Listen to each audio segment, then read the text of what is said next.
Halo, apa kabar? Saatnya Anda menyimak berita Medan bersama saya Priscilia Claudia. Sejumlah berita menarik akan kami sajikan untuk Anda. Berikut 3 berita utama hari ini. Setelah buron selama 1 bulan, pelaku pencurian dengan kekerasan di Medan akhirnya tertangkap polisi. Lokasi bak sampah milik Pemkot Pematang Siantar yang berada di tengah permukiman warga Kelurahan Dwi Kora dinilai mengganggu karena mengeluarkan aroma yang tidak sedap.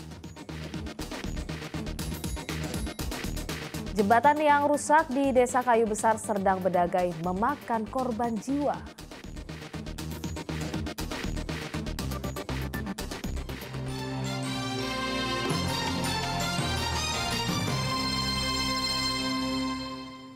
Dua minibus di Kota Tebing Tinggi terlibat kecelakaan. Diduga kecelakaan disebabkan karena salah satu sopir mengantuk. Meski kedua kendaraan mengalami kerusakan parah, tidak ada korban jiwa dalam peristiwa ini. Rabu sore, 2 minibus mengalami kecelakaan di Jalan Sudirman Tebing Tinggi, tepatnya di Jembatan Sei Padang. Kecelakaan ini bermula saat mobil yang dikendarai Suwandi bergerak dari arah Pematang Siantar menuju Medan. Diduga Suwandi mengantuk hingga akhirnya mobil yang dikendarainya keluar dari jalur dan menabrak mobil yang datang dari arah berlawanan. Kemana? Siantar, dari Medan. Jadi posisi mobil ini tadi kayak mana dia bang? Kencang? Ya ke sana lah dia. Iya. Terus? Iya, dari bukannya lagi sini. Diluruskan. Tapi ada nggak kira-kira dia ngantuk atau apa? Ya ngantuk lah jelas. Dia kalau nggak ngantuk kan mungkin ngantem. Lalu lintas di sekitar lokasi kejadian sempat macet. Kemacetan dapat teratasi saat 2 mobil yang terlibat kecelakaan dievakuasi. Hingga kini belum ada keterangan dari pihak Satlantas. Muhammad Hamdani melaporkan dari Tebing Tinggi. Pelaku pencurian dengan kekerasan di Medan akhirnya tertangkap polisi. Saat melakukan tindak kejahatannya, pelaku mengambil ponsel kemudian mencekik dan menyekap korban.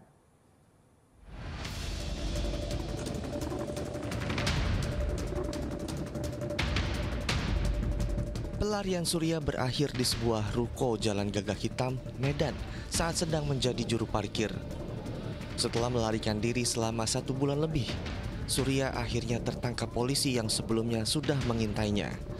Surya ditangkap atas dugaan kasus pencurian dengan kekerasan. Penangkapan Surya bermula dari laporan korban Sujiyati yang merupakan tetangganya. Pada awal Juni lalu, Surya mendatangi rumah korban untuk bertamu. Namun, di luar dugaan, kedatangan pelaku ternyata ingin mengambil ponsel korban. Pelaku kemudian mencekik dan menyekap korban di kamarnya dalam keadaan mulut terbekap. Kira-kira jam 4 sore, saya pikir cucu saya yang buka pintu karena nggak pergi sholat. Saya panggil-panggil, rupanya dia udah di dalam. Saya bilang, siapa kau? Ngapain kau kesini? Langsung saya dibukanya, diseretnya ke kamar. Diambilnya HP, baru dia pergi. Setelah melakukan tindak kejahatannya, Surya sempat melarikan diri ke Aceh. Ponsel hasil curian sudah dijual pelaku kepada seorang temannya di Aceh. Kita kemarin berhasil mengamankan 1 orang tersangka yang mana sesuai dengan perbuatannya melakukan tindak pidana pencurian dengan memasuki rumah korban, kemudian dia tersangka tersebut menyekap korban dan membawa hasil curiannya berupa handphone. Atas perbuatannya, tersangka dijerat pasal 365 KUH Pidana dengan ancaman hukuman 12 tahun penjara. Tuti Alawiyah Lubis melaporkan dari Medan.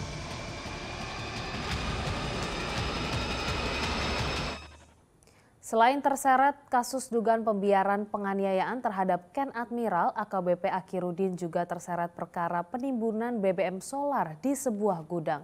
Dalam persidangan, sejumlah fakta baru terungkap. Salah satunya gudang solar ilegal milik PT Almira Nusaraya yang diawasi oleh Akirudin sudah berjalan sejak tahun 2018.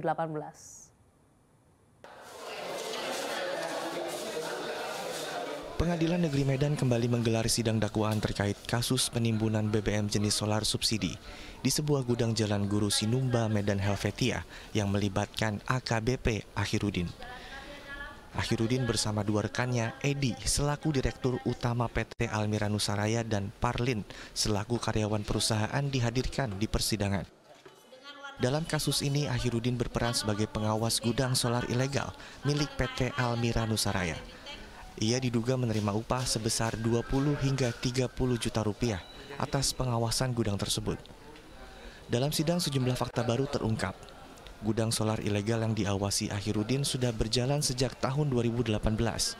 Selain itu, bahan bakar solar subsidi didapat dari sejumlah SPBU di Medan dan Kabupaten Deli Serdang. Jadi kalau pengangkutannya kan sudah bermasalah, ya minyaknya juga bermasalah karena minyaknya itu kan minyak yang bersubsidi dari pemerintah, gitu. Pengangkutannya juga salah, minyaknya juga bersalah juga, itulah. Atas perbuatannya, terdakwa terancam hukuman penjara paling lama 6 tahun dan denda paling tinggi 60 miliar rupiah. Kasus penimbunan solar ilegal terungkap saat Propam dan Direktorat Kriminal Umum menggeledah rumah AKBP Akhirudin Hasibuan terkait kasus penganiayaan anaknya terhadap Ket Admiral. Tidak jauh dari rumah Akhirudin, petugas gabungan menemukan gudang penimbunan BBM tersebut. Tuti Alawiyah Lubis melaporkan dari Medan. Sejumlah informasi penting dan menarik di Sumatera Utara selama sepekan kemarin akan kami hadirkan dalam Medan Sepekan.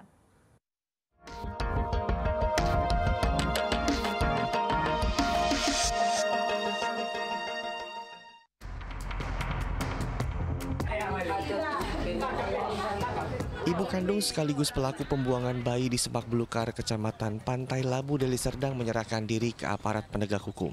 Pelaku mengaku melahirkan di lokasi di mana bayi ditemukan. Pelaku melahirkan sendiri tanpa adanya bantuan dari tenaga medis. Polisi menangguhkan penahanan pelaku sampai kondisi pelaku benar-benar pulih setelah melahirkan.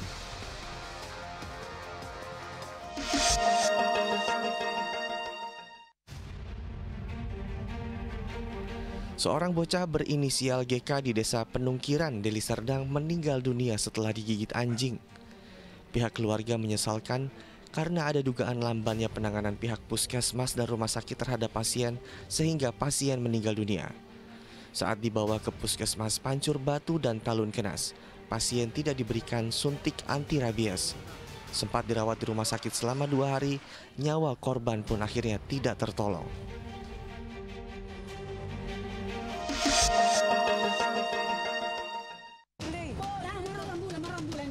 Seorang remaja di Tapanuli Tengah menjadi korban begal saat berjualan madu keliling kampung. Korban mengalami luka parah akibat diserang dengan senjata tajam saat mempertahankan ponselnya yang hendak dirampas pelaku. Polisi menangkap pelakunya di rumah masing-masing, Kelurahan Ayatolang, Tapanuli Tengah. Polisi tembak salah satu kaki pelaku karena mencoba kabur saat akan ditangkap.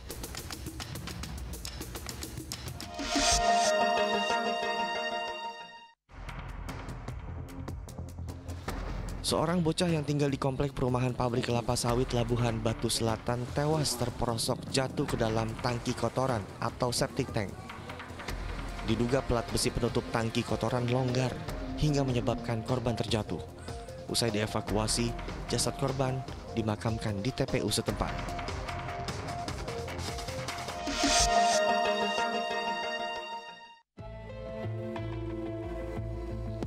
Seorang pelajar di Rantau Perapat Labuhan Batu hanyut di Sungai Bilah. Korban hanyut dan menghilang saat mandi bersama dengan teman-temannya. Diduga korban tidak bisa berenang. Badan Penanggulangan Bencana Daerah Labuhan Batu menyisir Sungai Bilah dengan perahu karet mencari jasad korban. Namun, proses pencarian belum membuahkan hasil.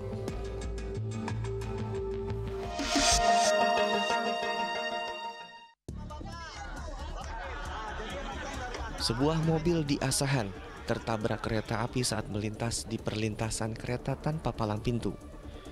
Diduga pengemudi lalai, sehingga tidak menyadari adanya kereta yang melintas. Akibat peristiwa ini, 1 orang tewas dan 1 lainnya kritis karena terjepit badan mobil. Usai dievakuasi, kedua korban dibawa ke Rumah Sakit Umum Daerah Asahan. Tim Liputan melaporkan.